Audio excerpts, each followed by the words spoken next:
pagi Bapak Ibu yang terkasih. Selamat datang di ruang kelas 7B ini. Saya Arif Setiawan dan Ibu kita, Ibu Anas Paramita, ingin mempresentasikan tentang diseminasi budaya positif yang sudah kami terapkan di sekolah ini.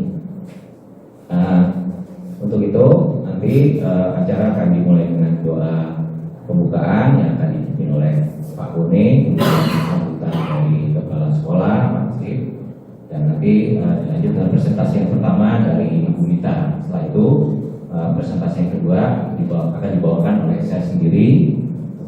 Untuk lebih mempersingkat waktu, kita mulai saja acara ini. Kami persilakan Pak Bone untuk membacakan doa. Sini.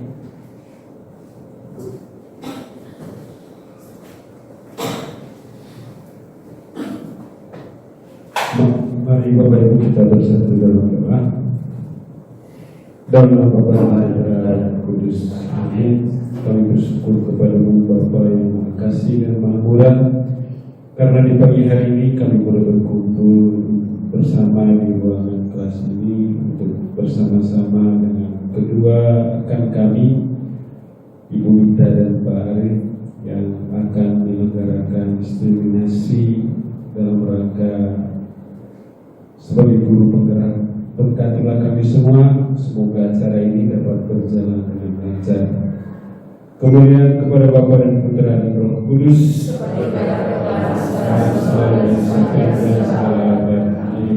Bunda Maria, Santo Paulus, dalam nama Bapa dan Putra dan Roh Kudus. Amin. Terima kasih kepada Pak Bone atas doanya. Selanjutnya, acara selanjutnya adalah sambutan dari Kepala Sekolah. Kami mohon kepada Pak Guru. Silakan. Terima kasih Pak Arif. Selamat pagi Bapak dan Ibu. Selamat pagi. Puji Tuhan, kita berkumpul di ruangan ini dalam kondisi dalam keadaan sehat untuk mendengarkan paparan dari dua teman kita, Ibu Anas Paramita dan Pak Arif Setiawan, sebagai calon guru penggerak dari sekolah kita.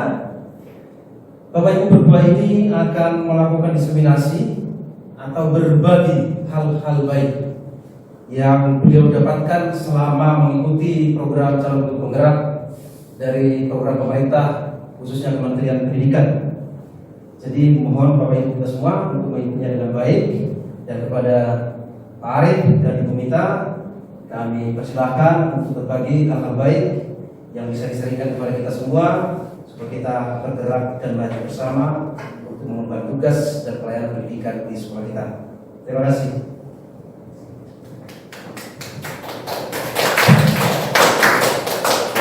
Terima kasih kepada Pak Sim atas sambutannya.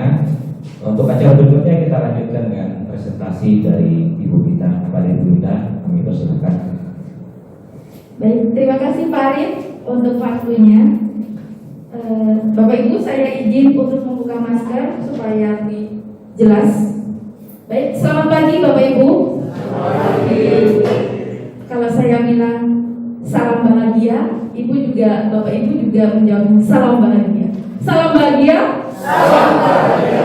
Sekali lagi ya Bapak Ibu ya, supaya lebih semangat begitu. Salam bahagia. Salam bahagia. Oke, terima kasih. Saya perkenalkan Anas Paramita, dan ada satu lagi Bapak Arif Setiawan. Kami berdua di sini meminta waktu kepada Bapak Ibu sekalian di sini pada hari Sabtu ini untuk berbagi. Jadi saya akan menyampaikan di sini dengan Pak Arif akan mendiseminasi, artinya berbagi atau pengibasan. Jadi pada saat ini kami memang masih melakukan studi terkait dengan guru penggerak. Kami masih calon guru penggerak angkatan 7, dan dari awal sampai detik ini kami masih semangat untuk mengikuti kegiatan ini. Memang banyak sekali waktu yang dilakukan kami berdua. Di samping kami mengajar, kemudian mengerjakan kegiatan-kegiatan yang ada di dalam sekolah, kami juga telah melaksanakan studi sampai detik ini, dan nanti dimulai lagi di minggu pertama Februari. Bapak Ibu, jadi budaya positif kami sudah pelajari di dalam guru penggerak, kemudian kami sudah diskusikan juga bersama dengan CGP-CGP lain, dan kami juga berusaha menerapkan di dalam sekolah-sekolah masing-masing. Ketika melaksanakan itu memang banyak ya hambatan, tapi di samping itu karena kami bersinergi dengan Bapak Ibu semuanya, jadi akhirnya kami kemarin sudah melaksanakan dan menerapkan budaya positif ini di sekolah kita. Setelah menerapkan ini, kami mencoba berbagi kepada Bapak Ibu sekalian apa yang sudah kami terapkan. Mungkin Bapak Ibu bisa petik, kemudian Bapak Ibu juga bisa menambahkan untuk kami apa yang perlu dan apa yang perlu dikembangkan untuk sekolah kita, supaya kita semua menjadikan sekolah kita itu memiliki lingkungan yang positif, memiliki berbudaya yang positif. Nah, tapi sebelum masuk ke sini, saya mempunyai 3 pertanyaan untuk Bapak Ibu sekalian. Ibu hanya menjawab setuju atau tidak setuju. Dari setuju atau tidak setuju itu nanti saya akan tanyakan mengapa Bapak Ibu setuju dan mengapa Bapak Ibu tidak setuju. Yang pertama, hukuman dapat mendisiplinkan anak. Menurut Bapak Ibu setuju nggak hukuman ini bisa mendisiplinkan anak? Tidak setuju. Oke. Pak Fran, kenapa? Pak Fran setuju. Oke, Pak Fran setuju bahwa hukuman dapat mendisiplinkan anak. Ada yang tidak setuju? Oke. Banyak beberapa yang tidak setuju. Bu Hapsari, kemudian Pak Sim, Bu Tres, dan beberapa Bapak Ibu tidak setuju bahwa hukuman dapat mendisiplinkan anak. Apakah kami boleh tahu kenapa hukuman ini boleh dan bisa mendisiplinkan anak? Kepada Pak Fran, saya persilakan. Kenapa Pak setuju begitu? Karena menurut saya tidak selamanya disiplin itu adalah tidak selamanya hukuman itu kan hukuman fisik atau hukuman-hukuman yang menyakitkan anak. Tetapi ada hukuman-hukuman yang bersifat positif, misalnya dia diberi tugas untuk mengerjakan sesuatu, membuat ringkasan materi tertentu dan sebagainya, sehingga hal tersebut bisa membuat anak itu menjadi disiplin. Baik, terima kasih Pak Frans bahwa beliau setuju bahwa hukuman ini dapat mendisiplinkan anak. Nah, saya akan beralih ke Ibu Hapsari.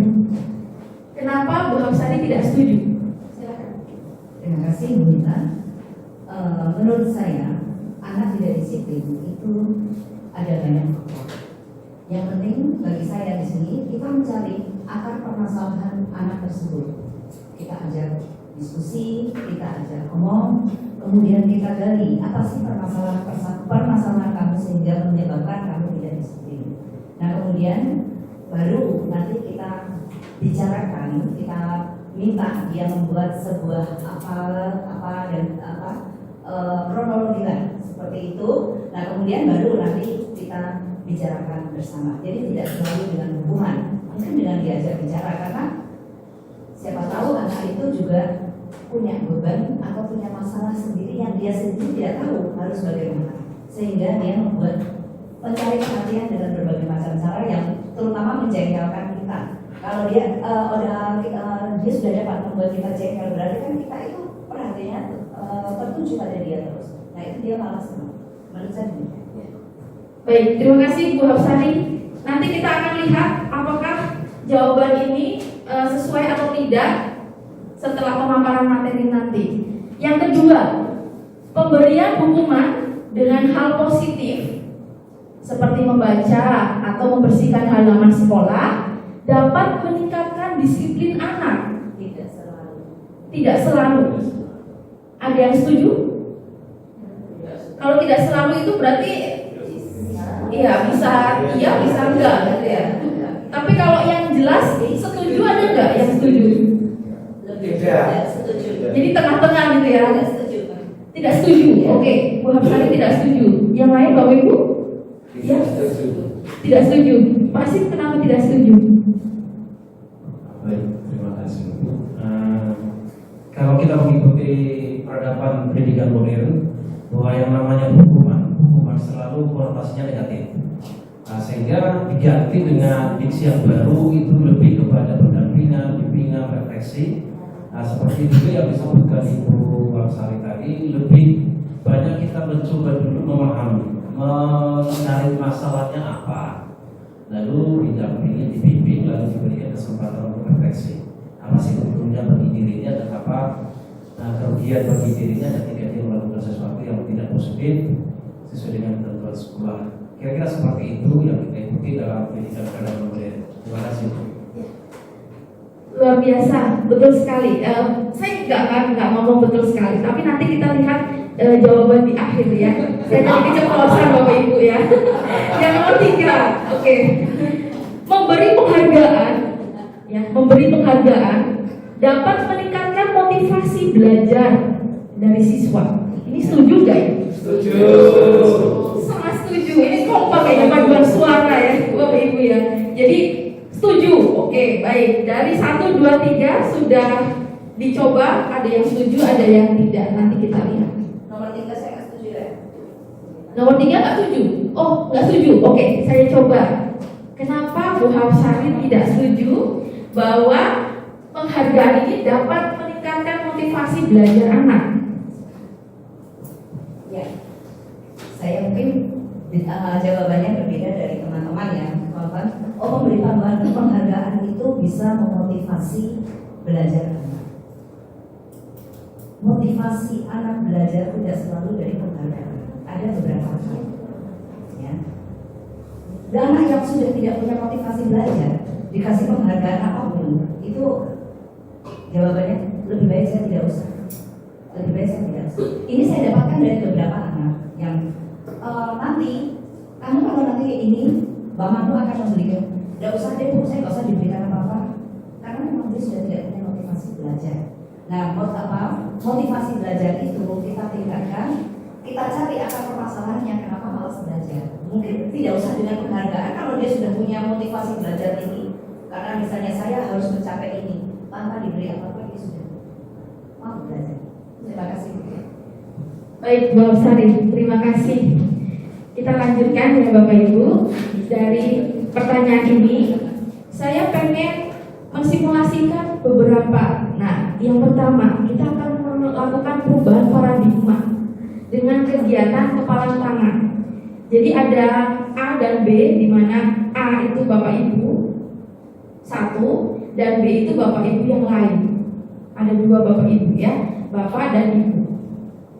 Kemudian yang A ini menyobek kertas, kemudian menuliskan sesuatu yang sangat berharga pada dirinya. Kita ibaratkan bahwa kita itu adalah A. Kemudian letakkan di salah satu tangan, kemudian genggam sekencang mungkin. Nah, dari tulisan yang ada di dalam genggaman Bapak Ibu, yang tulisannya itu sangat berharga untuk Bapak Ibu, itu suami, kendaraan, atau apapun gitulah ya. Kemudian yang B, saya coba menjadi yang B, di mana yang B ini mencoba dengan sekuat tenaga, dengan berbagai cara untuk meminta Bapak Ibu memberikan benda tersebut, membuka apa sih isinya, begitu, dan memberikannya ke saya dengan cara membujuk. Ayo dong Bu Hapsari, dibuka isinya apa sih, saya pengen tahu. Saya kasih uang 5.000 deh, misalnya seperti itu. Atau bahkan mengancam, Bu Hapsari, kasih nggak? Kalau enggak, saya akan begini, begitu, mengancam, atau menghardik, atau merayu, menyuap atau apa saja. Karena sangat berharga untuk Bapak Ibu, apakah Bapak Ibu akan membuka dengan sendirinya, atau Bapak Ibu membuka karena ada iming-iming atau ancaman? Menurut Bapak Ibu bagaimana? Apa yang terjadi? Dibuka karena diri sendiri mau membuka, atau membuka karena ada faktor eksternal lah istilahnya, ada faktor iming-iming atau ancaman dari Pak Edi misalnya, baru membuka misalnya. Bagaimana Bapak Ibu? Apa yang akan terjadi? Ada yang mau memberikan sedikit ceritanya? Dibuka sendiri. Dibuka sendiri. Ya betul. Dibuka sendiri. Artinya yang bisa membuka tangan itu siapa? Diri sendiri, bukan orang lain. Jadi untuk menghukum atau penghargaan itu kan eksternal, bukan karena kesesuaian dari dirinya sendiri. Begitu. Jadi kita meminta memang sedini mungkin itu menyadarkan ke anak, ya, bahwa posisi kontrol itu terletak dari diri sendiri, diri anak sendiri. Anak sendiri bandelnya kayak apapun, kalau kita itu mencoba mendalami, kemudian mendampingi, tapi kalau anak tersebut tidak mau membuka diri, tidak menceritakan apa yang menjadi beban hidupnya, yang menjadi ketakutannya, ya tidak akan bisa berubah gitu.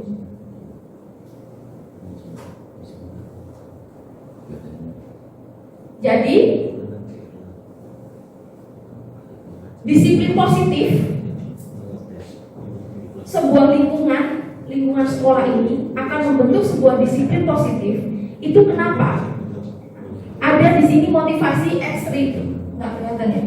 Ada di sini motivasi ekstrinsik dan ada motivasi intrinsik. Ekstrinsik itu faktor dari lingkungan, dari luar. Entah itu penghargaan dari guru. Saya mau memberikan saya sebagai guru itu adalah pemimpin kelas. Saya mau memberikan kuis kepada anak dengan cara kalau benar saya kasih bintang misalnya. Tapi kalau misalnya dalam jangka pendek ya mungkin saja bisa. Tetapi kalau misalnya setiap saat kita masuk ke kelas kemudian saya berikan pertanyaan, pasti anak itu bintangnya mana? Begitu. Karena dia mau menjawab kalau ada bintang. Kalau nggak ada bintang, nggak jadi deh. Nggak ada bintang, nggak ada poin plus begitu. Nanti kita akan lihat di mana motivasi intrinsik ini ada di dalamnya. Nanti kita lihat di belakangnya. Di mana kalau misalnya teori motivasi ini untuk menghindari hukuman, saya mau melakukan sesuatu supaya saya nggak dihukum, atau untuk mendapatkan imbalan tertentu. Nah itu dari luar. Tapi kalau misalnya dia mau melakukan sesuatu karena dia mau menghargai dirinya sendiri, nah itu beda lagi. Saya memberikan pertanyaan kepada siswa, tapi siswa itu bersedia dengan dirinya sendiri, terbuka, dia mau menjawab dengan niatnya tanpa karena ada embel-embel yang lainnya yang saya berikan. Berarti dia itu memiliki motivasi dalam diri untuk berubah, untuk belajar dan yang lainnya. Nanti kita akan lihat itu.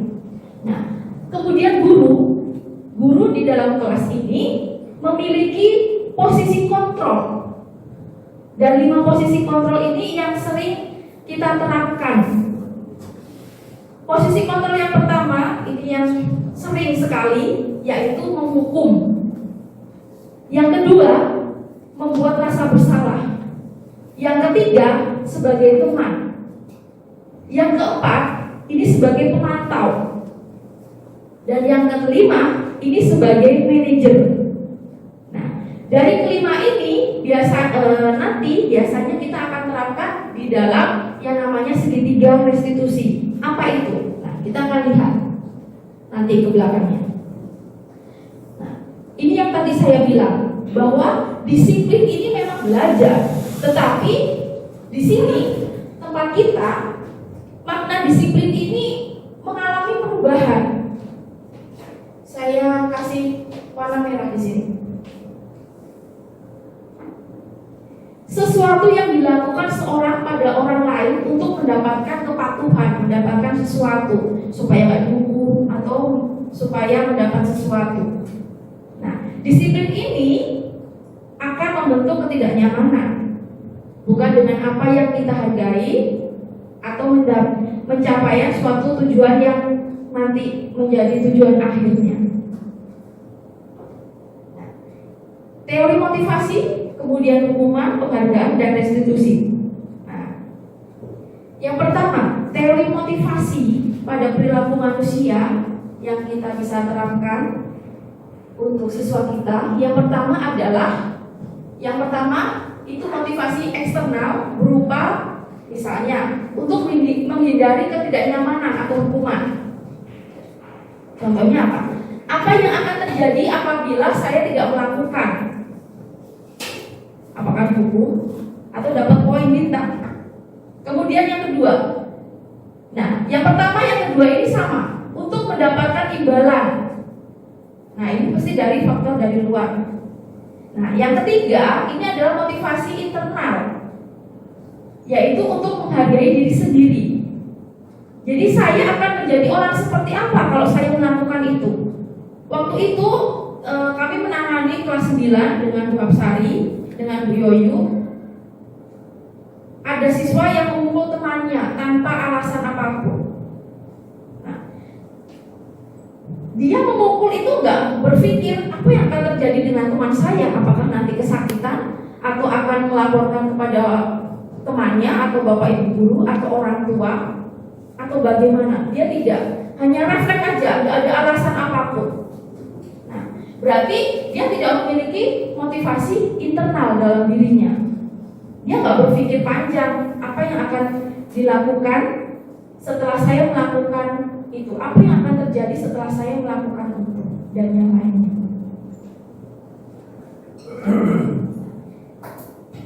Pembelajaran itu adalah merdeka. Menurut KHD, merdeka yang seperti apa? Pembelajaran itu adalah merdeka. Merdeka tidak hanya terlepas dari perintah, tetapi dia juga cakap buat memerintah diri sendiri. Tidak hanya memerintah orang lain. Sekarang ini kan kita lebih menempatkan diri sebagai memonitor ya. Jadi kita kalau menilai orang lain itu lebih cepat dibanding kita memerintah diri sendiri, menghargai diri sendiri.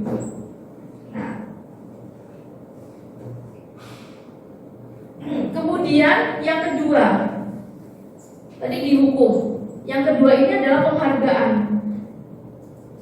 Setelah kami pelajari, penghargaan itu adalah bagian dari hukuman. Loh, kok bisa? Nah ini yang mengubah paradigma saya juga, jujur. Jadi penghargaan ini berlaku sama dengan hukuman. Kenapa? Karena dia itu meminta atau membujuk seseorang melakukan sesuatu untuk memenuhi tujuan hidup. Jadi karena ada motivasi eksternalnya, tidak karena diri sendiri. Saya bisa, kemudian saya dihargai begitu. Tetapi saya mau mendapatkan sesuatu, penghargaan itu, supaya saya mendapat sesuatu itu. Bagaimana caranya? Jadi bukan karena dirinya sendiri mau menjawab sesuatu, mau mengerjakan sesuatu, tetapi karena ada faktor internal, eksternal. Nah, ini juga mengalami ketergantungan penghargaan ini. Tapi ya gimana ya? Karena di lingkungan kita itu juga penghargaan juga memotivasi kita sebenarnya.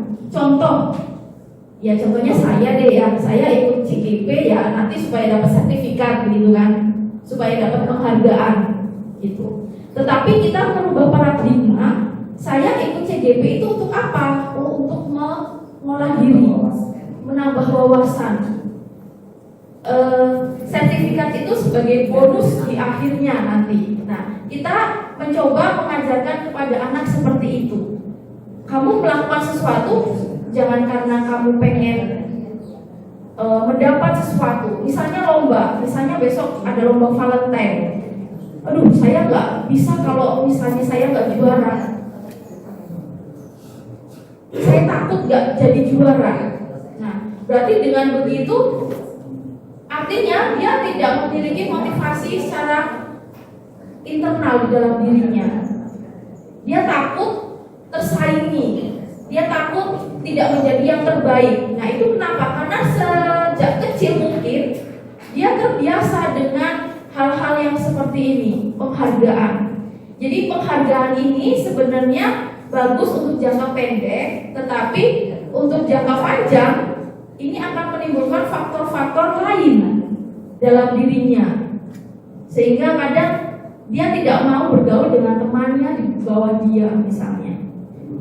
Egois, betul. Nah ini bahaya sekali. Kemudian penghargaan ini menurunkan kualitas pembelajaran. Niatnya kita memberikan poin supaya mereka itu semangat dan yang lainnya. Tetapi sebenarnya kita itu menumpuk sesuatu sampai akhir membentuk siswa memiliki semangat yang seperti buah apa itu ya? Strawberry itu kan cantik di luar, lembek di dalam. Jadi kelihatannya itu bagus, tapi di dalam itu rapuh begitu. Nah, saya nggak nyangka, sehingga saya itu benar-benar kagetnya di sini. Oh, ternyata saya salah selama ini. Saya melakukan penghargaan ini di kelas supaya anak-anak itu sebenarnya semangat dan yang lain, tapi sebenarnya ini menjadi PR panjang untuk saya. Ini yang menjadi poin utama saya. Nah, bedanya apa sih antara hukuman dengan konsekuensi? Kalau hukuman ini dibuat karena kesalahan, tetapi kadang tidak relevan gitu loh. Tapi kalau konsekuensi ini ya yang seharusnya terjadi, ya.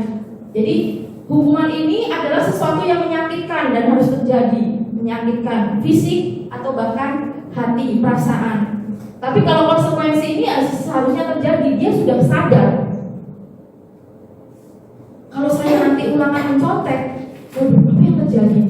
Nanti nilai saya 0. Saya menyadari kalau saya mencontek nilai saya 0. Artinya itu yang sudah terjadi, yang akan terjadi. Jadi itu sesuatu yang terjadi, dia paham. Kemudian hukuman ini membuat anak sakit yang tadi saya bilang, fisik, hati, perasaan. Nah, kalau konsekuensi ini membuat anak merasa tidak nyaman dalam jangka waktu pendek. Kemudian hukuman ini anak akan membenci kedisiplinan. Contoh, di sekolah ini diminta untuk memakai sepatu berwarna hitam. Saya nggak suka, apalagi kalau pas upacara atau pas momen tertentu harus memakai sepatu hitam. Kalau tidak hitam disuruh baris di bagian luar misalnya. Nah, ini paling nggak suka. Jadi nggak disukai anak kalau hukuman. Tapi kalau konsekuensi, anak menghargai disiplin dalam dirinya karena sudah tumbuh dalam dirinya. Kemudian kalau hukuman ini bersifat paksaan dan bukan karena dari dia, dari orang lain. Misalnya, kamu nggak mengerjakan tugas ya, nak. Coba sekarang kamu tulis di selembar kertas, saya tidak mengerjakan selama 100 kali. Nah, itu hukuman. Itu. Jadi memaksa. Kemudian kalau konsekuensi, ya ini stimulus tanggapan. Jadi kita melakukan tanggapan dan anak juga menanggapi apa yang dialami. Kemudian kalau hukuman ini juga mendorong anak untuk menyakiti diri sendiri. Sedangkan konsekuensi mendorong anak agar mudah menyesuaikan diri terhadap situasi. Hukuman ini juga, nah ini, anak belajar untuk menyembunyikan kesalahannya dia. karena dia merasa bersalah, nggak mau dihukum, dia berusaha menyembunyikan karena takut, ada ketakutan di situ. Tapi kalau konsekuensi ini, anak belajar untuk mematuhi peraturan, dia ada kesadaran di situ. Kemudian yang terakhir, kalau hukuman ini adanya sikap marah, rasa bersalah, bahkan dipermalukan, merasa nggak dihargai, dihardik, dan yang lainnya. Kalau konsekuensi ini, dia akan kehilangan hak, kemudian nggak nyaman, kemudian merasa diasingkan untuk sementara. Kita boleh saya bertanya? Boleh. Kembali. Ya, bilang ini. Terima kasih Ibu. Kita di sekolah kita ini ada tata tertib. Salah satunya mengenai siswa terlambat. Nah, di situ dijelaskan terlambat sekali, terlambat 2 kali, terlambat 3 kali, dan selanjutnya. Nah, kalau sudah lebih dari terlambat 3 kali dipulangkan. Berarti kalau seperti ini kita memberikan hukuman kepada anak berkonsekuensi ya, karena kita dengan memulangkan anak itu banyak sekali yang hilang jadinya, kerugian. Nah, berarti konsekuensi yang cocok untuk siswa terlambat ini menurut Bu Mita kira-kira apa ya? Saya juga sulit memikirkannya. Terima kasih. Ya, oke. Baik, tadi ada pertanyaan dari Ibu Ria. Kalau misalnya nih sekarang ini diterapkan di dalam sekolah kita, ada terlambat sekali, kamu disuruh nulis, mencatat, kemudian 2 kali, 3 kali, sampai 4 kali dipulangkan. Adakah usulan dari Bapak Ibu? Bagaimana nih konsekuensi yang pas untuk kita supaya kita itu bisa menumbuhkan budaya positif di sekolah? Oh ya Pak Edi. Saya mencoba. Terima kasih. Saya deg-degan dengan materi Bu Mita ini. Baru kali ini saya merasa benar-benar melihat masalah secara nyata. Jadi kuasanya kata saya mungkin begini, Pak Sing tadi pas. Jadi konsekuensi itu hal yang hilang. Tapi apakah anak akan belajar hanya dengan konsekuensi menggantikan yang hilang saja, atau ada plus toleransinya, ada plus bonusnya atau plus dendanya? Jadi sebaiknya juga ada kesepakatan toleransinya berapa penambahan. Soalnya kalau hanya diganti sama dengan teman yang tidak terlambat, itu belum pembelajaran, dan besok mengulang lagi, belum ada lebihnya. Kemudian kaitan sama yang Ria tadi, terlambat sampai ke sekian kali, bagaimana? Ya sebenarnya bukan hanya menggantikan keterlambatan itu impas, tetapi harus plus toleransinya. Nah sekarang kita bicara toleransinya itu berapa? Itu variabel. Itu variabel berapa tepatnya? Itu harus siapa? Jadi angka konstanta paling tepat menambah toleransi variabelnya adalah kesepakatan bersama secara demokratis dilakukan. Kita mau berikan si anak, kamu mau toleransi berapa? Dengan Bapak Ibu guru juga begitu. Kita membuat plus toleransi berapa? Karena itu sepakat, kesepakatan, maka itu harus ideal. Terima kasih. Terima kasih Pak Edi. Benar sekali. Jadi untuk konsekuensi ini tidak semata dari kita, tetapi dari kesepakatan. Budaya positif ini ya, itu dari mana? Berarti dari lingkungan yang positif. Dari lingkungan yang positif itu dari mana? Dari kesepakatan kelas.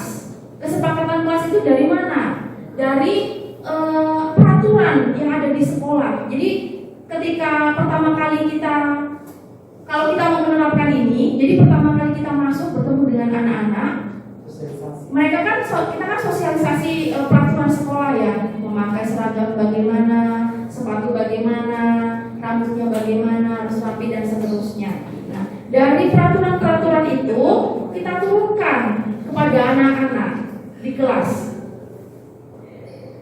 Diturunkan seperti apa? Yang mereka juga akan menyadari kalau misalnya tidak terjadi, misalnya dia melakukan itu, apa yang harus dia lakukan. Nah, kalau mereka sepakat, itu akan menjadi kesepakatan kelas dan harus ditulis di dalam kertas kemudian ditempel dan menjadi kesepakatan kelas. Contohnya di dalam peraturan itu, oh yang tadi aja ya, yang contoh dari Buria, misalnya terlambat kalau 1 kali bagaimana, 2 kali bagaimana, yang keempat kali pulang. Berarti kita harus menyadarkan anak di dalam kelas itu bagaimana, ya kita harus ngomong kalau misalnya kita nggak bisa, kalau misalnya kita terlambat 4 kali kemudian pulang, apa yang terjadi dengan kamu? Oh ya Bu, saya ketinggalan pelajaran. Mereka menyadari. Kalau misalnya ketinggalan pelajaran, apa yang terjadi dengan kamu? Ya nanti kalau ulangan saya nggak bisa. Supaya nggak terjadi seperti itu, apa yang harus kamu lakukan? Berangkat tepat waktu. Nah, dari masuk tepat waktu itu akan menjadi kesepakatan kelas. Setuju semuanya masuk tepat waktu? Setuju, ditulis begitu. Nah, itu menjadi kesepakatan kelas yang disepakati oleh kelas semuanya, begitu contohnya. Tapi kalau misalnya tadi yang ditanyakan oleh Bu Ria, menurut Ibu apa konsekuensinya? Konsekuensi itu tidak dari satu pemikiran, tetapi kita diskusikan bersama-sama apa yang terbaik, yang tidak di luar dari menghukum dan yang lainnya gitu. Jadi memang harus ada proses-prosesnya. Nanti mungkin ada rapat apa yang harus dilakukan oleh kita untuk mengganti ini yang tidak sesuai, karena hitungannya ini menjadi hukum. Kenapa? Karena ini akan mengurangi dia hadir, mengurangi keterlambatan dia masuk sekolah, ketinggalan dia pelajaran dan yang lainnya, begitu Bu Ria. Restitusi itu apa? Di situ terlihat bahwa proses menciptakan kondisi siswa untuk memperbaiki kesalahannya sehingga mereka bisa kembali pada kelompok mereka dengan karakter yang lebih kuat. Jadi yang namanya restitusi itu adalah obat mental ya, obat mental siswa. Karena pas selama ini atau sekarang ini guru itu tidak boleh menghukum siswa gitu ya bahasanya ya. Kalau menghukum ada pasalnya begitu.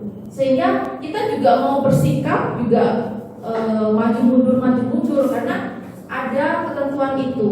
Sehingga apa? Ya anak semaunya dan ada pembiaran di situ. Nah, pembiaran ini menjadikan anak itu ya mentalnya nggak kuat.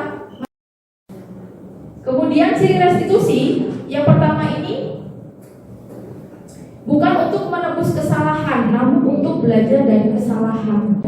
Jadi kalau dia melakukan kesalahan itu ya lumrah, tapi bagaimana caranya supaya kita itu tidak membuat anak itu melakukan kesalahan lagi. Itu restitusi. Kemudian yang kedua adalah memperbaiki hubungan dengan kita guru atau dengan sesama temannya. Misalnya begini, saya lagi ngajar, capek-capek ngajar sampai mulut berbusa misalnya, tapi anak tidur, gurunya, kamu keluar, nggak usah ikut pelajaran selama 1 minggu misalnya. Nah itu kan berarti menghukum, ya kan? Nah, tapi yang saya pelajari di sini, kita diminta untuk mendekati anak. Sekarang cuci muka, kemudian ikut pelajaran. Nanti setelah selesai pelajaran, kamu ketemu Bu Mita misalnya. Dari situ kita ketemu berdua, kemudian menanyakan, kamu kenapa tadi malam? Apakah lembur mengerjakan tugas atau malah main game? Kalau misalnya kamu tidur, apa yang akan terjadi ketika Bu Mita menjelaskan? Kamu akan tahu atau tidak? Kalau kamu tidur, pelajaran nggak ngerti, nanti ulangan bagaimana?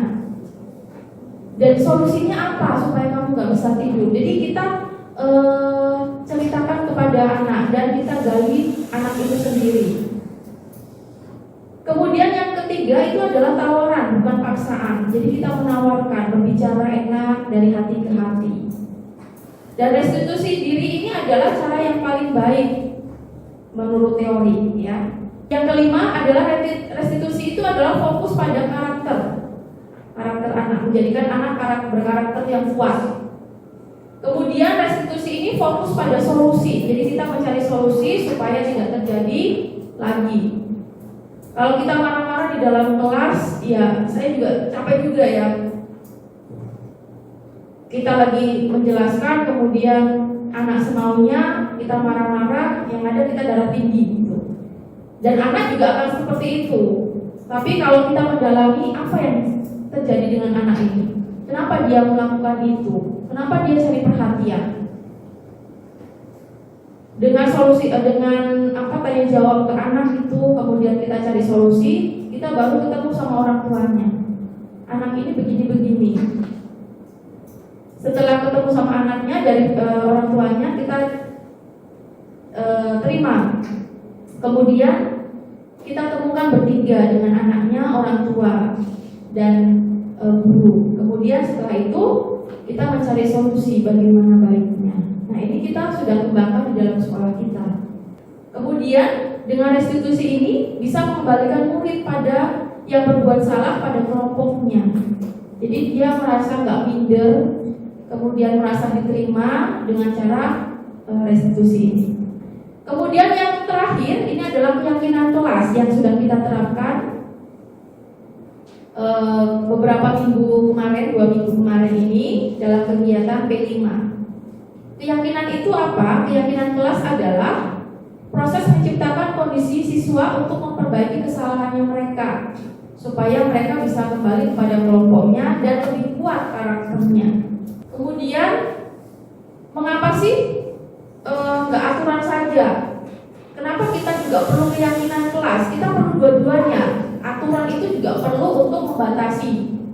Tapi keyakinan kelas, keyakinan diri itu juga perlu kita terapkan supaya anak itu memiliki karakter mental yang baik dalam dirinya. Ini baru teorinya. Kemudian di dalam pembelajaran kemarin, termasuk kegiatan P5 ini karena berbarengan, jadi kita masukkan ke kegiatan P5 ini. Hasilnya bagaimana nanti akan dipaparkan oleh Pak Arif. Selamat siang Bapak Ibu. Baik, kita akan lanjutkan kembali kegiatan kita setelah rehat, yaitu tadi kan teoritis, kemudian setelah ini kami akan memaparkan dari teori tadi kami terapkan di dalam pembelajaran yang bersama kesempatannya itu dengan P5 yang minggu kemarin ini tentang aku pelopor anti perundungan di sekolah. Kami menerapkan budaya positif ini dalam kegiatan pembelajaran. Dan paparan ini akan dijelaskan oleh Bapak Arif Setiawan. Kepada Bapak Arif kami persilakan sepenuhnya. Baik, terima kasih Bu Mita. Selamat siang Bapak Ibu. Kita ketemu lagi di sesi kedua ini. Saya hanya meneruskan apa yang tadi sudah dipaparkan oleh Ibu Mita, di mana tadi Ibu Mita sudah memaparkan tentang teoritisnya pelaksanaan budaya positif di sekolah. Sekarang di sini kami melaksanakan penerapan budaya positif tersebut bersama dengan kegiatan P5 dengan dimensi bangunan jiwa dan raganya, dan kami mengambil tema anti bullying. Aku pelopor anti perundungan di sekolah. Nah, jadi kegiatan penerapan budaya positif ini berbarengan dengan kegiatan P5. Jadi pelaksananya berakhir beberapa hari yang lalu. Ya, dan tema kegiatan itu adalah aku pelopor anti perundungan atau bullying di sekolah. Bentuknya, kegiatan puncaknya itu terlaksana waktu tanggal 2 Februari kemarin, di mana ada pembuatan atau penyusunan kesepakatan atau keyakinan bersama antar seluruh siswa kelas 7 untuk bersepakat bersama-sama mencegah perundungan di sekolah ini. Mengapa kita mengambil tema anti perundungan?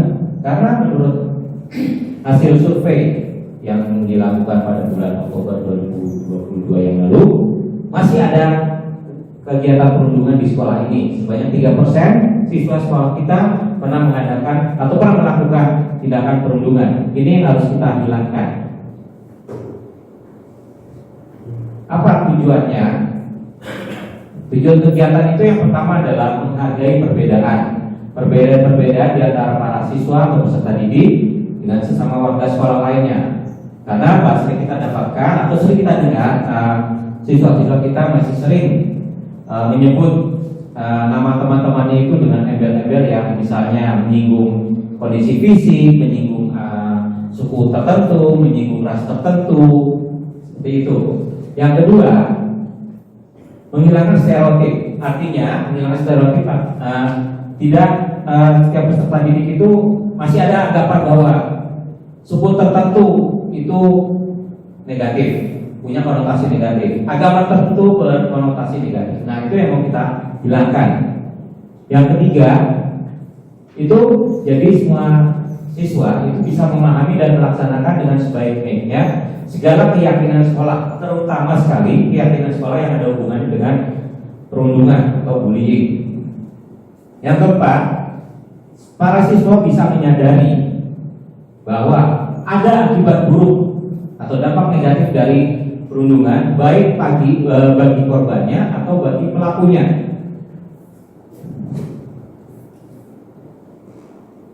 Kegiatan ini memang ada hubungannya dengan visi sekolah, di mana dalam kegiatan budaya positif itu mulanya memang dari apa yang kami dapatkan di pendidikan guru penggerak ini. Jadi kegiatan budaya positif ini sudah harus masuk di dalam visi sekolah. Dan memang setelah kami melihat visi sekolah kami, ya visi sekolah kita, di mana di situ ada cerdas dalam bidang spiritual, emosional, intelektual, dan sosial. Itu yang saya garis bawahi. Kegiatan anti bullying ini berarti sudah sesuai dengan apa yang ada di visi kita itu. Dari kegiatan anti bullying ada nilai-nilai kebajikan yang kita dapatkan. Yang pertama ada toleransi, kedamaian, dan kesatuan. Yang kedua, rasa saling menghormati di antara para warga sekolah. Empati. Yang ketiga, komitmen cinta tanah air dan kepada segenap ciptaan Tuhan, tidak merendahkan orang lain, persahabatan, dan terakhir adalah tanggung jawab. Jika dihubungkan dengan profil pelajar Pancasila, maka ada 5 dimensi yang bisa kita ambil, yaitu yang pertama dari dimensi beriman bertakwa kepada Tuhan Yang Maha Esa dan berakhlak mulia, di mana elemennya adalah akhlak kepada sesama manusia. Yang dimensi kedua adalah berkebinekaan global. Jadi di sini menghilangkan stereotip dan prasangka terhadap sesama warga sekolah, khususnya dari ras yang berbeda, suku yang berbeda, dan agama yang berbeda. Kemudian bergotong royong ini berarti kita berkolaborasi atau bekerja sama menghilangkan perbedaan-perbedaan yang ada di antara para warga sekolah. Yang keempat, kreatif ini adalah menghasilkan karya yang orisinal dan penuh kreativitas. Dan terakhir adalah bernalar kritis. Bernalar kritis itu elemennya adalah memperoleh dan memproses informasi dan gagasan.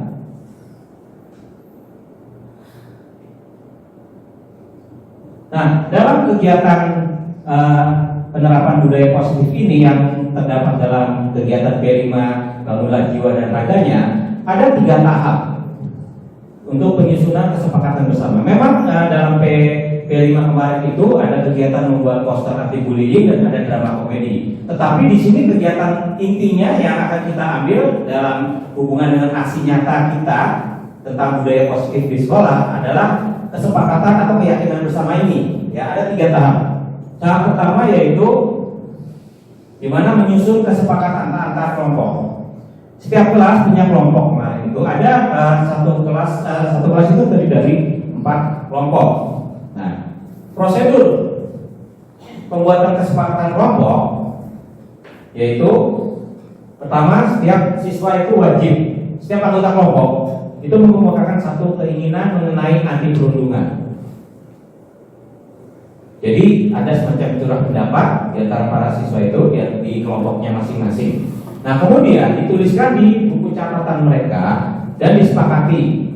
Nah, di situ didiskusikan mana yang tidak disepakati itu berarti nanti tidak dipakai. Jika sudah disepakati, maka dituangkan atau ditulis dalam selebar kertas karton besar ya sebagai kesepakatan kelompok tentang anti perundungan. Ini kita mengkhususkan khusus kepada anti perundungan saja.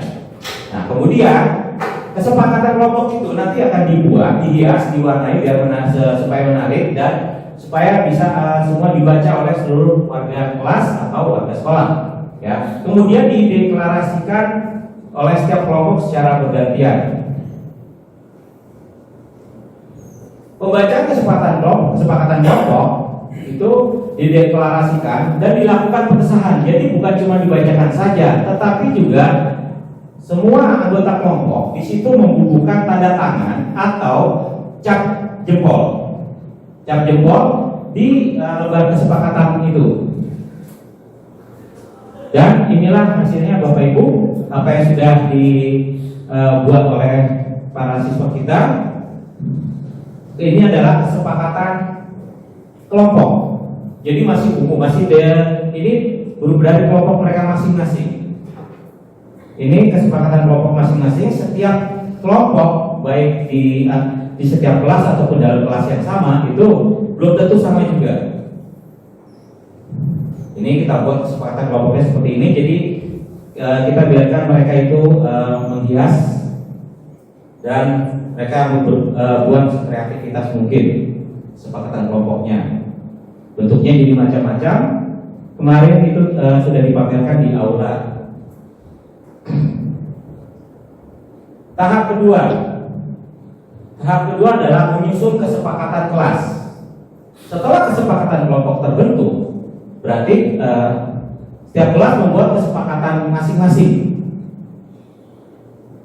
Nah, prosedurnya dalam penyusunan kesepakatan kelas itu harus melibatkan semua murid, semua siswa secara keseluruhan. Guru tidak ikut dalam proses di sini. Guru hanya sebagai fasilitator saja. Kita masuk kelas hanya sebagai fasilitator. Semuanya siswa yang menyusun. Tujuannya apa? Ini untuk menumbuhkan budaya positif yang lebih berpihak kepada para siswa kita, bukan kepada guru lagi. Yang berikut, dalam kesepakatan kelas memberikan pemahaman akan konsekuensinya. Jadi ada konsekuensinya kalau melanggar kesepakatan itu. Nah, konsekuensinya itu bukan berupa menjatuhkan sanksi hukuman, tetapi berupa penjelasan, mencari solusi dari permasalahan. Ya, misalnya di sini ada contoh. Ya, para siswa bisa diharapkan menahan kaki dan tangannya untuk tidak semaunya sendiri atau seenaknya sendiri untuk jahil kepada temannya, iseng. Ya, kadang-kadang temannya lagi lewat, mungkin kakinya diluruskan untuk menjegal temannya tadi ya. Nah, kalau nanti ada kejadian seperti itu kita kasih konsekuensi. Kalau kamu begitu, segeralah minta maaf. Ya, kalau sampai terluka, diobati. Ya, itu bukan sebuah sanksi, itu adalah sebuah konsekuensi. Dan kita hibur teman yang tersakiti tadi. Ya, jadi ini adalah diminta semua siswa bisa menahan diri untuk menjaga kaki dan tangannya. Biasanya kan begitu. Anak-anak kita ini iseng sama temannya corek-corek, nanti jadinya ribut atau jadinya nanti selisih paham gitu. Ya. Cara penyampaian kesepakatan kelasnya adalah yang pertama, ya, ganti kata aturan. Aturan diganti dengan kesepakatan. Jadi di situ nanti tulisnya bukan aturan tetapi kesepakatan. Ya. Kenapa? Karena kalau aturan itu akan terkesan searah. Ya. Yang kedua, siswa dilibatkan dalam pembuatan poin-poin yang menjadi kesepakatan kelas. Di situ apa yang ada di kesepakatan kelompok dibuat poin-poinnya, didiskusikan kesepakatan kelas. Yang ketiga, poin-poin tadi kemudian disampaikan dengan bahasa yang lugas, ya, ramah dan bersahabat. Jadi tidak kaku gitu ya, tidak meminta orang untuk menuruti gitu. Artinya tidak, kamu jangan begini, kamu dilarang begini, tidak seperti itu. Ya. Dan kemudian diucapkan sama-sama di kelas dan dideklarasikan bersama. Disampaikan dengan cara kreatif lewat gambar, tulisan lucu, lugu dan lagu dan sebagainya, gitu. Ya. Nah, hasil dari kesepakatan kelas masing-masing bisa kita lihat dalam bentuk seperti ini. Ini contoh kesepakatan kelas dari 7A, 7B, 7C. Ya, di mana mereka di situ dikasih gambar-gambar. Yang 7A lebih menarik karena diberi gambar karakter mereka dan ditandatangani, bahkan ya ditandatangani, semuanya ditandatangani ini oleh seluruh anggota kelas, gitu. Ditandatangani oleh seluruh anggota kelas. Ya. Tahap ketiga yaitu menyusun kesepakatan bersama. Setelah kesepakatan kelas jadi, ya, maka pada tanggal 26 Januari itu, ya, seluruh siswa diminta naik ke aula. Di situ berkumpul, kemudian membahas dan menetapkan kesepakatan bersama anti perundungan. Di situ kami guru-guru itu hanya sebagai pemandu saja atau fasilitator. Ya, kami untuk kesepakatan kelas itu biar para siswa sendirilah yang menentukan dan menetapkan kesepakatannya mau seperti apa. Ya, ini pelaksanaan di aulanya.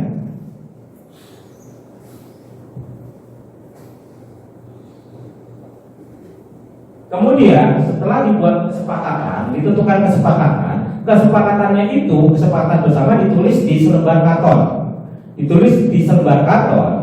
Kemudian ada tim khususnya terdiri dari para siswa sendiri. Ada beberapa siswa yang kita pilih yang bisa menulis, tentunya yang tulisannya bagus ya, untuk bisa menulis di karton tentang kesepakatan yang sudah dibuat di aula, sudah ditulis. Kemudian prosesnya adalah setelah ditulis semuanya kesepakatan dan konsekuensinya, seluruh siswa satu angkatan dari 7A, 7B, 7C itu diminta membubuhkan cap jempol.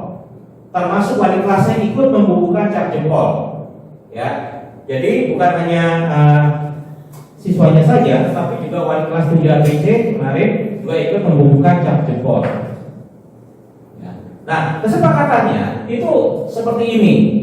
Ini sudah dibingkai dan kemarin waktu selebrasi itu sudah dipasang di aula dan sekarang sudah dipasang di lorong kelas 7 ini, di depan 7A di situ sudah dipasang. Ini sudah kita bingkai. Ini lengkap seluruh siswa kelas 7 sudah cap jempol dengan warna yang berbeda. Ini juga sudah ditulis nama-namanya, siapa saja, ini punya siapa. Termasuk wali kelasnya juga sudah ikut cap jempol di sini. Ya. Jadi dengan adanya kesepakatan ini, maka diharapkan bahwa tidak ada lagi siswa, khususnya siswa kelas 7 yang melakukan perundungan, bukan kepada sesama siswa saja, tetapi juga kepada warga sekolah lainnya. Nah, kemudian kita juga berharap bahwa siswa pun akan semakin sadar bahwa perundungan itu membawa dampak yang negatif buat semua, baik bagi korbannya maupun bagi pelakunya. Ya, jadi perundungan itu tidak membawa manfaat yang positif sama sekali. Ya, bahkan sangat-sangat negatif dan bisa berakibat kepada sanksi hukum dari peraturan pemerintah. Ya, kita bicara ke situ. Bukan hanya ini kan kesepakatannya masih di sekolah, tetapi kalau sudah sampai ke ranah hukum, ini bisa nanti ada sanksi hukumnya, gitu. Ya. Nah, demikian itu yang bisa saya paparkan pada pertemuan kali ini, singkat padat jelas. Sebelum saya tutup, maka izinkan saya menyampaikan sebuah pantun. Bunga teratai cantik warnanya, adanya di kolam penuh buaya. Terima kasih atas perhatiannya. Kalau ada salah, maafin kita ya. Terima kasih. Iya, luar biasa. Pada kesempatan ini ditutup dengan pantun yang luar biasa juga, bagus. Oke, Bapak Ibu, tadi sudah ditampilkan dan sudah disampaikan pemaparan kami berdua. Apakah ada yang mau ditanyakan atau boleh disanggah misalnya? Silakan. Ya, silakan Pak Edi. Terima kasih Bu Mita. Pelaksanaan kemarin sudah berjalan dengan baik, prosesnya juga sudah kita ikutin prosedurnya seperti ini, tapi kayaknya kurang ada seriusnya si anak. Jadi saya kan tahu yang kesepakatan terakhir di aula, kesepakatan bersama, tahu yang kesepakatan kelas kan sudah dibuat sebelumnya itu. Jadi selesai mereka membuat kesepakatan kelas itu pun bel berbunyi pulang dan tetap mereka merasakan itu sekedar tugas membuat kesepakatan. Terjadi perundungan setelah itu tanpa rasa bahwa tadi itu kita sudah bikin kesepakatan gitu. Nah, saya melihat seperti itu, jadi menjiwainya itu kok kurang. Nah, kira-kira ada kesalahan di mana dan apa yang nanti bisa kita lakukan untuk itu? Kira-kira. Demikian, terima kasih. Silakan Mas. Saya jawab dulu Pak, gimana? Ya, berhubungan. Oke, silakan Bu Ria. Ya, terima kasih Pak Arif dan Bu Mita. Menurut saya cukup menarik ya. Nah, artinya dalam kurikulum Merdeka dan dalam proyek kelima ini kita semua, Bapak Ibu semua sudah berusaha menjalankannya dengan baik, termasuk dengan dimensi-dimensi atau elemen yang ada ini. Nah, seperti ada kesepakatan, oke. Mungkin benar apa kata Pak Edi. Begitu pulang, ternyata ada sekelompok anak mungkin melupakan saja. Tetapi saya yakin dan percaya, namanya merubah karakter, merubah sikap atau perbuatan anak-anak itu tidak semudah kita membalikkan telapak tangan. Semuanya berproses dan kita harus yakin bahwa suatu saat anak-anak kita ini akan berubah dan tentunya pada saat-saat tertentu dia akan mengingat. Apalagi ditambah lagi dengan kita Bapak Ibu guru mungkin ya lebih sering mengingatkan ya. Dan sudah ditempel tadi kata Pak Arif ya, paling tidak anak sudah sering membaca dan itu nanti akan direkam di memorinya. Oh ya, ternyata ini tidak bagus. Ya memang dalam waktu sekarang ini selama anak-anak kita di sini, namanya bullying itu pasti tidak bisa hilang sama sekali. Tetapi kita sudah berusaha dan itu nanti pasti akan ada manfaat positif bagi mereka. Nah, itu yang ingin saya sampaikan Pak. Terima kasih. Terima kasih Bu Ria. Apakah ada yang mau ditambahkan Pak? Baik, saya tanggapi saja ya Pak Edi dan Bu Ria ini. Saya pertama terima kasih atas info dari Pak Edi dan Bu Ria, itu masukan berharga buat kami. Ya, betul apa yang dikatakan Bu Ria dan Pak Edi bahwa anak-anak kita tuh menganggap ini cuma sekedar tugas formalitas. Tetapi di sini ada peran guru. Kita jangan lupa kita mengingatkan anak-anak. Kamu sudah ada tanda tangan, ada cap jempol loh. Itu sama aja, itu sah loh, itu secara hukum. Ya, kamu sudah berjanji, kamu sudah membuat suatu komitmen bahwa kita tidak boleh membuli. Itu kita sebagai guru jangan bosan-bosan mengingatkan. Saya sendiri juga begitu. Saya masuk kelas melihat anak-anak. Ya, ingat itu loh, ada posternya sudah ditempel. Di yang tadi yang kesepakatan itu yang cap jempol sudah ditempel di sana. Jadi saya selalu mengingatkan begitu. Memang waktu itu kan kejadian waktu baru bikin kesepakatan kelas ya dia. Ya, mungkin di situ anak-anak belum sadar bahwa nanti ada yang lebih tinggi lagi, yaitu tadi yang cap jempol kesepakatan bersama. Mereka pikir hanya sebatas sampai sini, hanya tugas sampai sini. Tetapi mereka belum menyadari. Saya bilang belum, bukan tidak, belum. Karena masih ada proses lanjutan dari sini.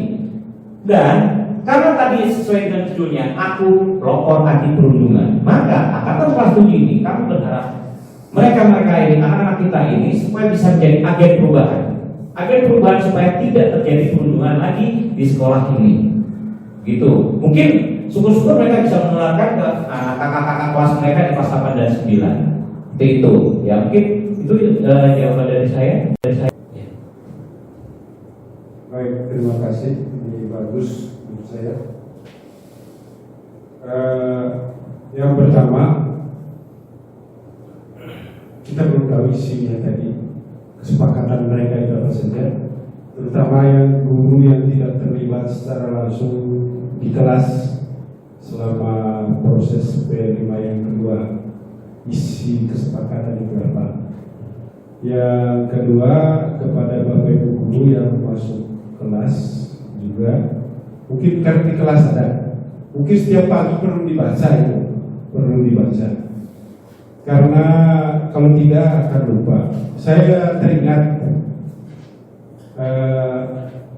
bagaimana dengan bangsa Israel zaman dahulu kala, waktu mereka melanggar janjinya kepada Tuhan, maka Tuhan minta kepada Musa untuk membuat sebuah tiang ular, supaya mengingatkan mereka kembali. Setiap kali mereka melihat itu, mereka ingat akan janjinya kepada Tuhan. Jadi artinya melihat saja, jadi ular tadi buat itu, sehingga sampai hari ini dipakai ular itu di apa itu, di toko obat ya, di mana itu? Apotek, ya, sampai hari ini masih dipakai. Artinya hal-hal yang sudah disepakati, yang sudah itu memang harus ditentukan terus-menerus. Maka suatu waktu akan menjadi terinternalisasi dalam tubuhnya sehingga menjadi baik kayaknya. Yang pertama. Yang kedua, bahwa memang juga kepada kita semua pasti sudah pelajari tentang bullying ini. Ini istilah perundungan itu istilah yang dipopulerkan akhir-akhir ini, bahwa hal-hal seperti itu sejak nenek moyang itu ada, sudah mulai ada itu. Bahwa untuk menghilangkan itu sepertinya sih tidak susah. Terus diingatin maksudnya.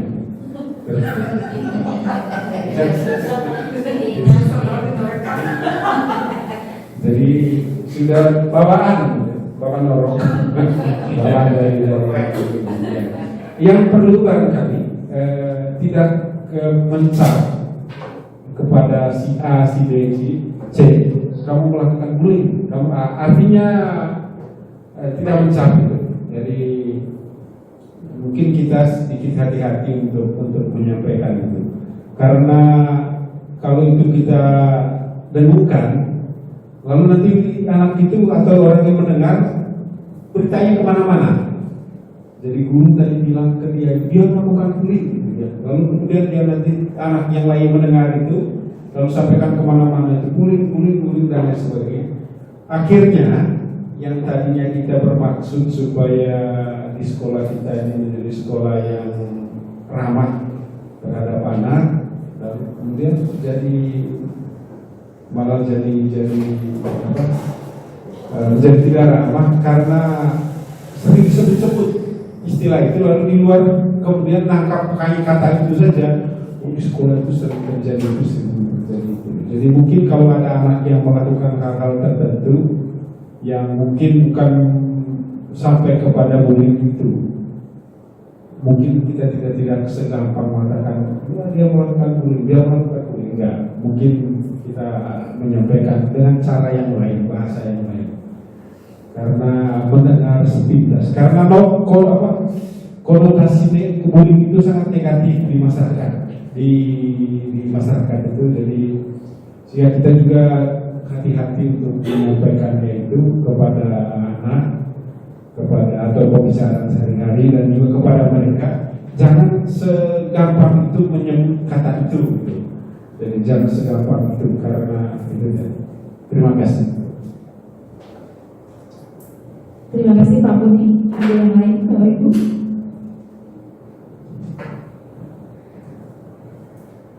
Terus saya tanggapi Pak Boni ya.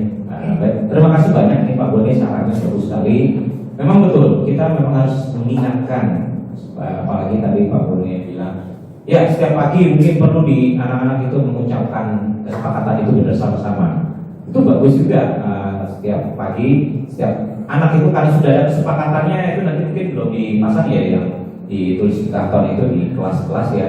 Jadi nanti wali kelas 7 ini mungkin bisa memasang itu dan bisa mulai Senin itu mengajak anak-anaknya setelah doa pagi itu membaca bersama-sama kesepakatan kelasnya itu lagi.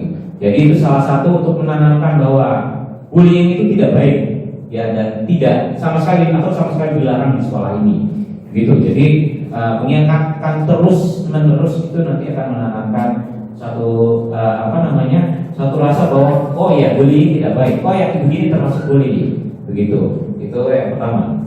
Dan yang kedua yang tadi mencap anak pelaku bullying gitu Pak ya. Oke. Mungkin memang kita sebagai guru mungkin kadang-kadang suka di kelas, Pak itu si A ngebully saya, si B ngebully saya, Pak itu ngebully si ini ngebully. Nah, kita sering mendapat pengaduan itu. Memang kita tidak harus ibaratnya seperti sini kamu membuli dia ya, kamu bully dia. Tidak seperti itu. Mungkin ya ibaratnya kita melakukan pendekatan pribadi. Kemudian kita panggil, kamu tadi ngapain? Siapa diapain? Kita tanya baik-baik. Terus kenapa kamu buat seperti itu? Kita tanya gitu. Apakah merasa nyaman? Apakah buat dia tuh merasa ada kepuasan? Ataukah hanya cuma untuk menarik perhatian orang lain? Berbuat membuli temannya begitu. Kan itu motifnya bermacam-macam. Jadi kalau ada misalnya ada anak yang berbuat seperti itu dan kita menerima atau melihat langsung kejadian bullying, nah, maka memang kita tidak boleh langsung lihat kamu bully, kamu pembuli, tidak. Ya itulah pendekatan persuasif. Kita panggil baik-baik, kita ajak ngobrol, itu mungkin bisa lebih ya sekedar itu tidak heboh di teman-temannya. Tetapi kadang begini, kadang temannya sudah sering diperlakukan atau sering dibully oleh yang lain. Kemudian dia tidak bercerita kepada kita atau tidak melapor, tetapi malah bercerita kepada teman-temannya. Akhirnya teman-temannya itu ya punya pandangan negatif. Oh si tukang bully, dan dia main, gitu. Atau jangan dekat, dia suka bully. Udah, ngapain kita dekat dia? Nanti kita kenal lagi dibully. Atau misalkan di kelas, misalkan sudah di anak-anak itu sudah ada terdengung namanya si A di tukang bully. Nanti kalau ada di kelas ada kejadian, misalnya kejadian apa saja nih, HP hilang, atau misalnya ada yang menyembunyikan tas temannya, nanti yang A lagi yang dituduh. Ya tadi itu sudah beredar di antara kalangan mereka. Itu memang yang harus jadi tantangan tersendiri buat kita sebagai guru, bagaimana kita mencari solusi dari permasalahan seperti itu. Gitu Pak Budi. Terima kasih. Oke, Pak Sid. Baik, terima kasih untuk Pak Red dan Bu Nina sudah menjelaskan, berbagi kepada kami tentang ini. Saya menggarisbawahi apa yang disebutkan Pak Budi tadi. Penyebutan istilah bullying artinya perlu kehati-hatian untuk kita semua tadi. Nakal, usil, membuli itu kriteria beda, ada tipis. Ya, boleh dikatakan tipis, tapi sesungguhnya kalau kita baca jelas-jelas mana tindakan yang masuk kategori bullying. Ada. Nah, nanti boleh kita sama-sama membaca itu supaya kita semakin kaya dalam pendampingan yang anak. Yang kita hindari seperti yang disebut Pak Budi tadi, menjadi begitu dengan bullying lalu anak membawa ini keluar tanpa yang namanya anak nggak tahu apa itu kriteria bullying. Itu satu. Yang kedua, lalu orang tua juga dari beberapa lama sering kita ini mungkin anaknya diusir, saya masuk terus memakai kata bully, anak saya dibully. Nah gitu, ada kan cerita-cerita seperti itu, atau mungkin kepada bapak ibu pernah ada orang komplain seperti itu. Sesungguhnya kalau kita baca apa ukuran bully belum, tetapi orang itu sudah mengatakan itu bully dan mungkin dia lebih gagah mengatakan anak saya dibully. Nah, mungkin nanti simpati akan lebih tinggi kepada beliau atau mungkin tujuannya bisa tercapai dengan menggunakan istilah banyak hal. Jadi memang kita semua perlu juga memperdalam apa saja yang dimaksud dengan begitu, gitu, supaya kita nggak salah ucap dan nggak salah kutip dengan orang tua, dengan anak-anak, dengan temannya di luar. Bagi anak-anak ini apa saja bisa dikategorikan bully. Mungkin apa orang tua apa saja bisa dikategorikan bully. Seperti dari usil, nakal, jahat, atau katakanlah kenakalan itu ada tingkatan-tingkatannya, dan mana yang kenakalan itu masuk kategori bully. Itu. Jadi mungkin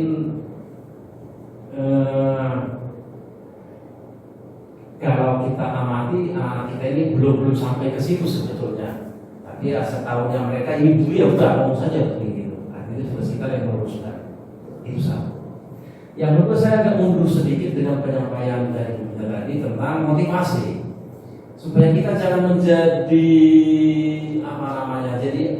ragu-ragu. Ya, kata ahli menyebutkan seperti kita tidak membantah itu. Itu teori-teori keilmuan mereka, silakan saja. Kan begitu. Seolah-olah tadi bahwa dalam pendapat itu bahwa memberikan motivasi itu keliru.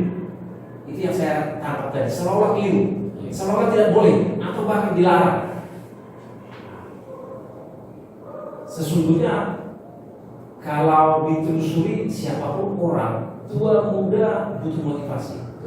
Tapi motivasi yang mana nanti kembali kepada pribadi masing-masing. Lalu disebutkan juga manusia tua muda, anak-anak selalu unik. Hari ini bisa menarik, diberi motivasi, besok tidak sesuai, kan gitu. Bisa kasih A belum tentu bisa kasih B, bisa kasih C belum sesuai, bisa ini dikasih permen, ini nggak bisa. Nah, jadi memang motivasi itu saya kira tetap kita tidak mau membantah teori apapun yang dijelaskan oleh pendapat dalam pemateri ini, tetapi realitas mengatakan bahwa siapapun orang butuh motivasi. Nah, siapapun orang butuh motivasi. Itu yang bisa kita yakini sekarang ini. Hanya memang sebagai guru dalam proses pendidikan diharapkan kita kreatif. Jangan itu saja. Jangan sampai anak bisa membaca. Kita belum ngomong, anak sudah tahu apa yang akan kita omongkan. Itu kan yang dihindari. Jangan bisa dibaca oleh anak-anak sehingga kita dicap. Kan gitu sebenarnya stereotip itu. Munculnya stereotip itu kan begitu kan. Nanti paling begini, nanti paling begini, nanti paling begini. Kita belum ngapain, anak sudah bisa nanti begini. Itu sebetulnya yang dihindari. Ya, jangan sampai polanya sama. Hari ini misalnya kita beli permen, ya mungkin besok cukup dengan tepuk tangan bersama-sama, mengacungkan jempol, macam-macam sebetulnya motivasi itu. Tidak hanya sifatnya yang material kan, yang moral bahkan lebih dalam level tertentu ya harus sekali ya. Saya kira itu tadi. Jadi saya seolah-olah tadi sepertinya ditolak, dinegasikan bahwa motivasi tidak perlu. Saya kira kita tidak termasuk membantah itu, tapi dalam keseharian kita bahwa motivasi itu perlu. Apa wujudnya silahkan dikasih masing-masing, kan begitu. Saya kira begitu. Lalu bercerita juga sedikit begini. Di tahun-tahun saya punya pengalaman. Ada orang tua komplain dengan kita, gurunya menghukum. Jadi saya minta penjelasan begini segala macam apa yang terjadi. Saya nggak ngomong begini, Pak. Guru itu guru di sekolah. Jadi kembali menjelaskan, guru itu guru di sekolah. Satu, yang kedua, guru itu orang tua. Yang ketiga, guru itu sahabat atau teman. Jadi jangan Anda anggap bahwa guru ini orang lain, orang asing, sehingga gaya Anda bicara seperti ini. Kami ini sahabatnya anak, kami ini orang tuanya anak di sekolah, kami ini gurunya anak di sekolah. Percayalah bahwa apa yang kami lakukan ini terukur dengan tujuan yang jelas. Saya hanya ngomong itu orang tua langsung dia. Artinya seperti tadi, jadi kalau dicampur-campur guru ini manajer ya, guru ini psikolog, guru ini psikiater, boleh-boleh saja itu peran-peran yang sudah kita lakukan kan. Kita diajari psikologi, udah diajari strategi pembelajaran, kita diajari administrasi pendidikan ketika kuliah. Artinya fungsi-fungsi guru ini multifungsi, betul. Nah, tapi guru tetaplah guru, fungsinya macam-macam. Kira-kira tadi yang untuk memperjelas itu sih pandangan saya bahwa motivasi itu tetap siapapun butuh motivasi. Wujudnya apa, harinya lain, wujudnya lain, orangnya lain. wujudnya lain. Saya kira disitulah kreasi yang dituntut memang tidak mudah. Saya kira paradigma pendidikan sekarang kan cepat sekali bergulirnya, cepat sekali. Itu yang saya kadang-kadang saya tidak setuju ketika pendidikan diartikan sebagai penegak hukum. Ini yang pilih menurut saya. Artinya begini, kalau anak dihukum, kita pakai pasal hukum, mana pasalnya? Kita ini bukan penegak hukum, pendidik. Jadi artinya seolah-olah kalau tidak ada aturan kita tidak bisa melakukan apa-apa. Padahal ruang pendidikan itu kan ruang yang sangat luas kan, ruang yang sangat kreatif, ruang yang sangat merdeka. Itu yang saya dari dulu tidak pernah setuju kalau dikatakan mana pasalnya anak ini bisa dihukum. Kita ini bukan penegak hukum, kita ini pendidik. Pendidikan itu tidak ada batasnya sepanjang itu terukur dan edukatif menurut saya. Tetapi banyak orang, mana pasalnya? Oh enggak, kita ini bukan polisi, bukan penegak hukum, kita ini pendidik. Mungkin ini yang perlu. Artinya kita harus berani berargumen ketika ada orang mengatakan atau orang tua mengatakan, mana pasalnya? Kita ini bukan penegak hukum, kita ini pendidik. Bahwa sanksi-sanksi saja bukan tujuan, tapi itu hanya cara untuk menuntut anak ini menjadi dewasa, mandiri, kerja apa sadar, kurang lebih seperti itu. Itu hanya sebenarnya menurut saya. Mungkin Bapak Ibu punya pandangan lain, Pak. Silakan di lain waktu kita saling berbagi untuk saling menguatkan. Nah, terima kasih, itu saja. Tambahannya saya nggak tahu nyambung apa tidak. Terima kasih. Bisa minta tolong foto dulu. Oke, baik, terima kasih Pak Sim. Ini masukan yang sangat berharga buat saya, buat kami semua di sini. Ya, memang dari zaman saya kuliah dulu teori motivasi itu sangat banyak. Tuh. Mungkin yang kami dapatkan di selama yang kita mengikuti pendidikan guru penggerak, ini teori motivasi A. Sementara kita dapatkan di kuliah teori motivasi B. Dan nanti kita dapatkan dengar dari manapun ada lagi yang lain-lain. Ya memang itu sangat banyak teori motivasi. Bicara tentang motivasi memang sangat banyak. Kadang-kadang pun pandangannya berbeda satu sama lain. Saya pun setuju dengan Pak Sim. Memang semua orang, siapapun dia, itu perlu dimotivasi. Perlu. Tetapi motivasinya positif. Itu perlu sekali itu ya, menurut saya ya. Memang ada orang misalnya kok gairah belajarnya menurun. Ada anak gairah belajar menurun. Yang pertama kali kita, kenapa kamu kok nilainya turun? Masih ada pertanyaan itu. Setelah pertanyaan itu terjawab, ya kita bisa cari solusi. Dengan solusi itu kita bisa memotivasi orang. Nah seperti itu nanti bentuknya. Dari solusi, oh ya, kamu berarti tolong jangan tidur malam-malam, ya. Nah misalnya, ya apa main gamenya hanya saat-saat tertentu. Memang saya sering juga, saya sebagai wali kelas sering mendapat ya orang tua juga begitu. Makanya nih, saya sampai berpikir ini juga sama, pemahaman orang tua tentang bullying pun berbeda. Ada yang cuma dicolek bilang bullying, gue dibully, ada yang cuma diteriakin, dipanggil namanya dengan nada yang keras, itu sudah dibilang bullying verbal. Ada yang begitu, bullying itu macam-macam. Tetapi memang disinilah kita sebagai guru kita bisa menjelaskan juga, apalagi wali kelas.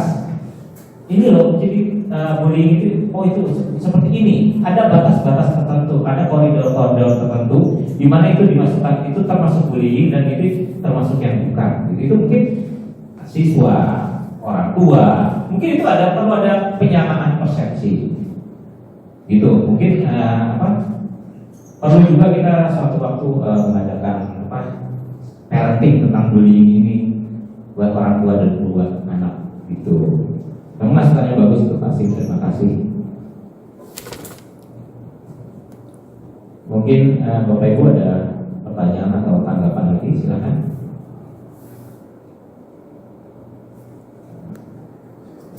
Mana Bapak Ibu? Jadi kalau tidak ada pertanyaan lagi, kita cukupkan pertemuan kita sampai di sini. Terima kasih atas kesempatan yang Bapak Ibu berikan kepada saya. Terima kasih juga atas kehadiran Bapak Ibu di sini. Saya dan Bu Bita mohon maaf apabila ada yang kurang berkenan. Terima kasih dan selamat siang.